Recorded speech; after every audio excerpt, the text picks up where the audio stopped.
Hi, I'm Alex from Wilkinson Cameras, and just last week, Olivia and I were invited to try out the latest Canon camera ahead of launch, the EOS R6 Mark II. Canon are promising new and improved features compared to the original R6 camera, but without compromising on the areas in which it excels. After all, the EOS R6 is a great hybrid camera for creators looking for a full-frame mirrorless camera, which balances size, features and price when compared with others in the EOS R lineup. Canon told us that they've listened to existing R6 and Canon users and taken the best bits of the EOS R6 and made them better. It's aimed at content creators, enthusiasts, semi-professionals, but I'm confident, as with the R6, that there's going to be a number of pros who want this body as well. First things first, a couple of disclaimers. All our sample photos and videos are shot on pre-production cameras. They're not full production models, and the image quality may not be indicative of the final production model.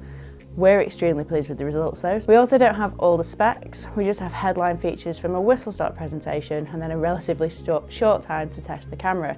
So this isn't a full hands-on review, but it's a pretty detailed first look and first hands-on with the new R6 Mark II. And finally, because someone's bound to say it, we're not sponsored by Canon, nor paid by Canon to make this content, and any opinions are our own. Okay, now that's out of the way, a very brief history of the EOS R series. Canon, like Nikon, didn't really take mirrorless all that seriously to begin with, but around 4 years ago, they introduced us to the new EOS R series, starting with the terribly named EOS R camera, their first full-frame mirrorless camera and the start of a new era for Canon.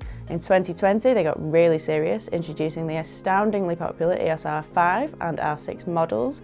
These were followed by the EOS R3, which is really what started the switch to mirrorless for a lot of pro Canon users, and even former Canon users who had moved to other mirrorless brands in search of what this new technology, at the time anyway, had to offer. So 2 years on from that, what's changed? Well, quite a lot. There's a massive selection of RF lenses now for one, with RF replacements for popular Canon EFL lenses, with new versions being better than their old and already brilliant counterparts. But as for the EOS R6 Mark II, we now have a massively improved continuous shooting at 40 frames per second electronic shutter compared to 20 on the R6 and 12 mechanical, which is the same as the R6, with full tracking AF. That's faster than the EOS R3. In fact, that's the fastest continuous shooting in its class. But it is worth noting that you can only get relatively small bursts in this mode. According to the specifications we got, this is up to 190 large JPEG, 140C RAW, 75 RAW at 40 frames per second. I wish that I'd had a chance to read this properly before I started testing it, as I just automatically set it up in RAW, and this did lead to lots of buffering time as I was waiting for the images to save. I was using a fast card as well. I did find this a little bit frustrating, and I think when you use this camera that you'll need to carefully consider when you use this mode. You don't want to miss a shot because you went too early. I recently tested Fujifilm X-H2S, which is also 40 frames per second electronic shutter. I didn't have the same issues here, so I wasn't expecting this on the R6. However, if you watch my review of the X-H2S, then you'll know that I don't actually think there's that many times when you'd realistically require 40 frames per second, but it is brilliant. You can change how many frames per second you're shooting in electronic shutter mode. You might only want 20, and I'd say only, like it's not that many. This will allow you to take longer bursts. The AF is so good that you'll still have several images to choose from. Save the 40 frames per second moments for when you know you need to capture a very precise moment. Combine it with the credible AF and you're not going to be disappointed. So onto the autofocus, which I've already mentioned is brilliant. And it's better than the original, inheriting some of the deep learning algorithm we found in the EOS R3, which uses Canon's dual pixel CMOS AF2 system. The EOS R6 Mark II is not only fast, but it's accurate with massively enhanced subject detection compared to the previous model. Improvements to subject detection, even when tracking, include the added ability to recognise horses, aircraft, trains, as well as the ability to choose left or right eye when shooting portraits. This is as well as animal, human and eye AF modes already found on the R6. Tracking is available in all AF modes now as well, so set your subject detection, set your focus mode and away you go. If you want single shot AF but eye detection, you can use this, but if your subject's going to start moving around, just change your AF mode to AI servo and you'll have eye tracking instantly. As you'll see in some of our example footage from the Atomos, the tracking just works. You can see that when Olivia walks or turns away, her body becomes the focus. If you look at those little squares that form around her, you can see just how impressive this is. When she turns around, her face and then eye become the target, and the tracking just doesn't miss a beat. The dancers were moving quickly, sometimes erratically, or at least as far as the camera is concerned, and with their dresses coming in and out of shot, you'll see that our shots are still sharp and the AF quickly jumps back to the main subject, in this case the person's face. The sensor in the EOS R6 Mark II is now 20% bigger at 24.2 megapixels and has a faster readout speed to reduce rolling shutter. It's not a massive sensor, but remember that larger sensors are more prone to noise, and one of the key features of the R6 was that it was great in low light. Canon assure us that the Mark II will still perform extremely well in low light. I don't have the exact spec to hand, but I know the ISO on the new version is up to 102/400 and the AF is reliable down to -6.5 EV. We didn't really have a chance to really put this to the test, and we definitely want to get the R6 II back as soon as possible to put it through a real test, and we'll cover this in more detail then. One thing that will certainly help in low light, as well as for video, is the revised 5-axis image stabilisation, now up to 8 stops. Canon claimed that for now at least, this is the world's highest level of IS in a full-frame mirrorless camera. I've taken their word on this. I'm sure somebody will let me know in the comments if this isn't the case. In some of these sample videos, I'm shooting one-handed whilst holding a monitor in my other hand, and you can see the stability that I'm getting from the IBIS, or in-body image stabilisation. Some improved features include focus bracketing mode. You may have seen this in our recent Fujifilm and OM system videos, but essentially this is where you take a series of images at different focal lengths and stack them together to create a composite image with sharpness front to back. Uses include macro subjects, but also landscape, anywhere where maybe you need to use a wide aperture, but still have the wider depth of field with more in focus. Focus bracketing isn't a new feature to Canon cameras, but the EOS R6 Mark II now composites a single JPEG in camera, as well as giving you the individual files. This saves time in post-production, whilst also showing you immediate results. We didn't test this today, but it's a nice feature. We also see a new panorama mode, which was first seen on the EOS R7. You'll find it in the scene mode on the R6 II. There's also a new multiple exposure mode with 2 to 5 images overlaid with various blending options available. Again, we didn't have a chance to test these today, but I'd like to try them in future. So the stills this camera is capable of are impressive, particularly if you need a fast camera with great tracking, but the R6 II, like the R6 before it, is a hybrid camera, so let's talk about the video features. First off, we've got a new switch on the top of the camera, which allows you to quickly switch between video and stills mode, which is brilliant. Specs wise, we have up to 4K 60p in camera with no record limit. This uses the full width of the sensor and is oversampled from 6K for really gorgeous defined 4K footage.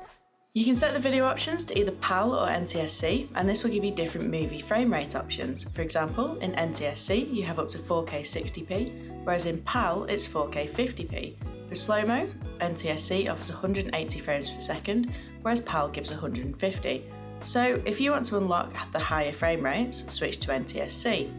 Our cameras were initially set to PAL, as we're in the UK, so you'll see in our menu recordings that the lower frame rates are displaying. We switched to NTSC to unlock 180 frames per second slow-mo for testing, which you'll see in some of our sample footage.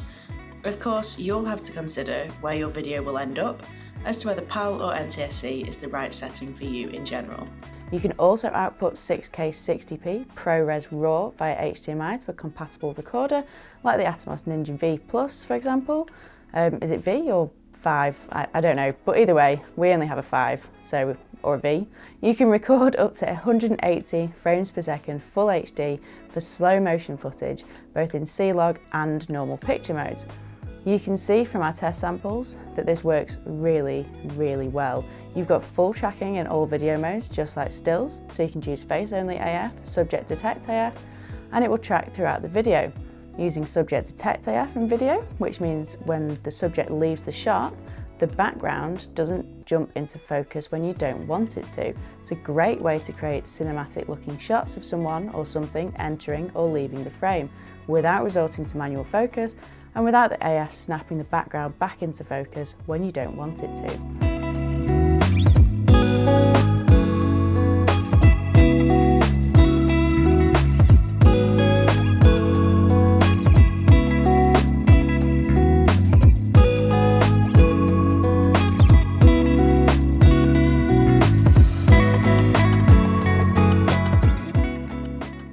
course, you've also got the brilliant in-body stabilisation up to 8 stops, which works in video just as well as it does in stills. And on top of this, you can add digital stabilisation as well for even smoother handheld video. Just be wary that you will get some cropping around the edges here. A new feature to the Mark II is false colour. We've previously seen this in Canon Cinema EOS cameras and video cameras, and it allows you to see how your image is exposed in order to help you get it perfect. You can set this up for white clipping, 18% grey, black clipping, and some options in between, so you can expose the scene exactly as desired. It's another tool for videographers, along with zebras, or zebras if you're part of our American audience. Professional videographers are going to love this. There's no record limit. The 30-minute max here has been lifted, so you can record for as long as you like, or at least as long as your storage or power supply are going to allow. There's a new multifunction shoe, which I'll touch on more when I talk about the design and handling in a minute. This allows you to use accessories like the Tascam XLR 2D adapter for professional sound recording options as well. We've also got C-Log 3 to retain as much dynamic range as possible in your footage, which allows you to colour grade with ease. That being said, the colours Canon cameras produce is really nice, so for quicker editing, depending on the project or your style, the standard colour profiles are nice to begin with. Rolling shutter, I'll be honest here, I'm really bad at spotting this. It's probably because I'm not attuned to seeing it as a non-videographer, but both Olivia and I couldn't see anything too hideous in our test footage, both in videos or in the 40 frames per second burst mode for stills, and Canon have said that the faster readout this sensor gives will reduce this. I think we'll have to test this in a more real-world setting before committing an opinion here, but I know that some of you will bring it up, so there you go. A new feature is focus breathing correction in video mode. Lots of new lens designs are being designed with videographers in mind, so we are seeing focus breathing issues reduced from a hardware front, but now also electronically as well. The RF mount seems to be the driving force behind this ability, thanks to the super fast connectivity between the lens and the camera. Again, I'm a little bit lacking on the specs here, but I suspect this will only work with RF lenses as a result. This has been seen in the R5C and Cinema EOS C70 previously, and will allow you to make your focus transitions smooth and clean with digital compensation on the effect of focus breathing. The outcome? More pro-looking video. And finally, another professional video feature we can see in the R6 Mark II is the Canon Cinema EOS style menu on the Q menu when in video mode, which leads nicely onto the ergonomics and handling. This is a great feeling camera. It's exactly how you'd want a professional camera to feel: solid, strong, robust. You definitely feel that you can confidently use this camera for professional use and that it's going to last. Existing EOS R6 users, R5, EOS 5D DSLR users, it's exactly how you'd expect this camera to feel. There's plenty of buttons and custom options available to you, and the traditional Q menu that Canon users will be familiar with, that's there too. What you're not getting on this model, just as in the R6 before it, is that top display screen that you'd find on the R5. You get the traditional mode dial there instead. Design changes to the buttons and button layout include a new on, off and lock button switch below the mode dial, and as I briefly mentioned before, a new movie switch where the old on-off switch was, so you can easily switch between stills and video modes. We first saw this in the EOS R5C. It's a great feature and it allows you to set your video settings exactly as you want them and your still settings exactly as you want them, but easily flick between the two. Of course, you can still access some video options within the stills mode, but flick over to the dedicated video mode and these options become much more expansive and much more tailored to video, as you'd expect.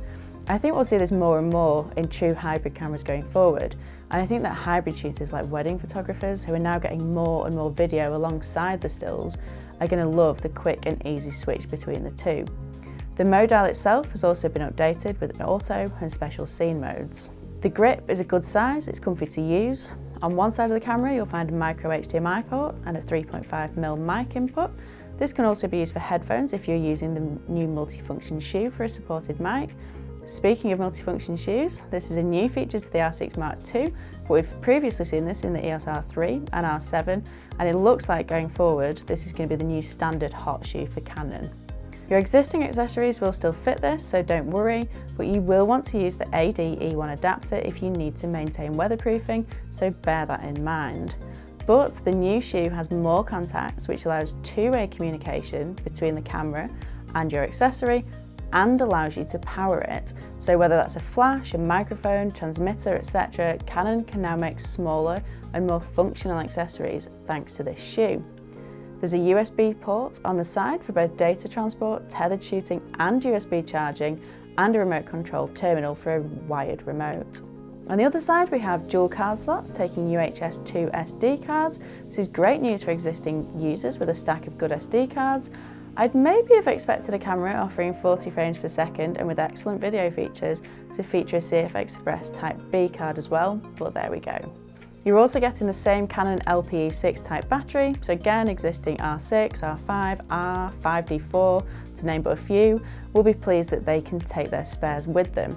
Remember though that while this battery type has been around for a while, the latest LPE6 NH does offer more capacity than the models before it, and you're going to want that in a mirrorless camera like this. The multi-controller, which I usually think of as the AF joystick, as this is how I use it and how it's set out of the box, this has been subtly redesigned to make it more tactile to use. It's well placed for easy use during shooting. You can also customise this in the main menu to control the number of options to suit your own workflow.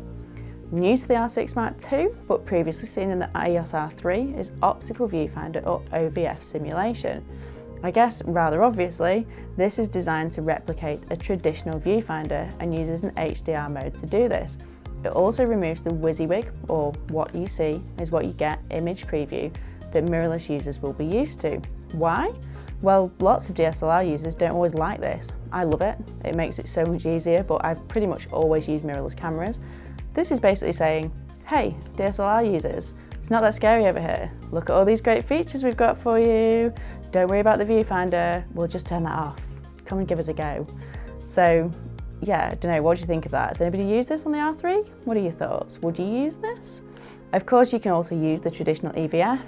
I don't have the confirmed specs for this just yet, but it was large and clear. I didn't notice any flicker, even in the artificial lighting in the hotel where we were testing. And on the back of the camera, we've got a fully articulated LCD touchscreen. Again, this was bright, it was clear, it was responsive to touch without any issues. It feels robust. I wouldn't be worried about long-term use.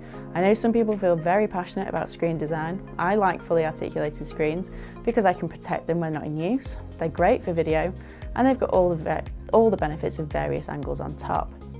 Canon has included both Wi-Fi and Bluetooth. Both of these have been improved from the original Mark VI. We've now got 5 GHz Wi-Fi and version 5 Bluetooth, which uses less power and covers longer distances. All the usual features are available via the free Canon Camera Connect app, which has also just had an upgrade as well. So you can use this for remote shooting with live view, as well as for transferring photos and other features that you can get from your smart device, so go and check that out. You can even connect to a smartphone or tablet via a wired connection with an appropriate adapter using the USB-C port. And just like the R6, you can use it as a webcam with EOS Webcam Utility alongside your chosen streaming or conferencing software. I'm sorry that I don't have all the specs for the camera just yet, and some of the nitty-gritty details are missing at the moment, but what we can see is that Canon are aiming this very much at stills and video creators who demand superior quality, brilliant and accurate AF, and a fast camera for a range of situations. We've got features trickled down from the EOS R3 as well as cinema EOS cameras, and Canon are running with the tagline, mastery of stills and motion. And you know, I think this is fair.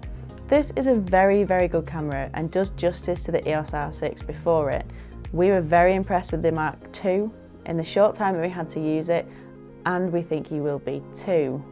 The R6 Mark II is focused on independent content creators looking for a hybrid camera, as well as semi-pros and enthusiastic users. This will appeal to a wide range of users from landscape, wedding, portrait and action, thanks to AF and speed, while still balancing budget, low light performance and size, and it just does all of those things.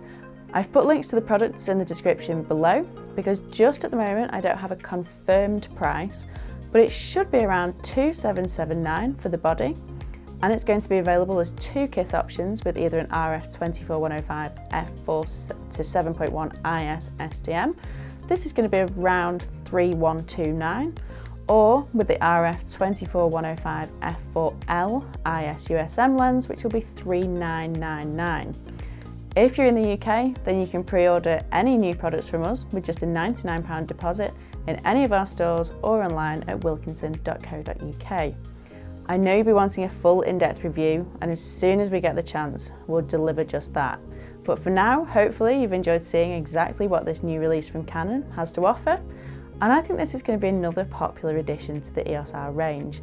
What do you think? Is this what you wanted to see from the EOS R6 Mark II? Will you be upgrading? If so, what from? What would you like us to cover in a full review? As always, please let us know in the comments. We always try our best to reply to everyone. Please make sure to like the video and subscribe to the channel if you've enjoyed watching this. And thanks so much for watching, and we'll see you really soon.